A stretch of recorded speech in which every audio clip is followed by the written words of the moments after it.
എല്ലാവർക്കും നമസ്കാരം. എൻ്റെ യൂട്യൂബ് ചാനലിലേക്ക് സ്വാഗതം. ഇന്ന് നമുക്കൊരു കപ്പപ്പുട്ട് എങ്ങനെ ഉണ്ടാക്കാമെന്ന് നോക്കാം. ഒരു പച്ചക്കപ്പ വെച്ചിട്ട് അത് നല്ലോണം കപ്പ ക്ലീൻ ചെയ്തതിന് ശേഷം നല്ലോണം കഴുകി അതിൻ്റെ ഞാരൊക്കെ കളഞ്ഞതിന് ശേഷം നമുക്കൊരു ഗ്രേറ്റർ വെച്ചിട്ട് നല്ലോണം ഗ്രേറ്റ് ചെയ്തെടുക്കാം.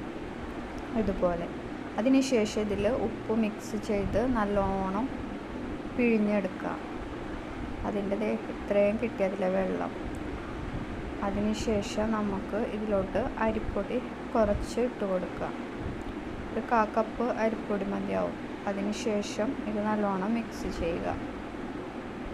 അതിനുശേഷം ചിരകിയ തേങ്ങ കുറച്ചെടുക്കുക. എന്നിട്ട് പുട്ടും കുറ്റിയിൽ നമ്മൾ സാധാ പുട്ടുണ്ടാക്കണ പോലെ നിറച്ച് കൊടുക്കുക. എന്നിട്ട് ആവിയിൽ വേവിച്ചെടുക്കാം. ഇപ്പോൾ നമ്മുടെ പുട്ട് ഇവിടെ റെഡി ആയിട്ടുണ്ട്. വളരെ എളുപ്പത്തിൽ വളരെ പെട്ടെന്ന് ചെയ്തെടുക്കാൻ പറ്റുന്ന ഒന്നാണിത്.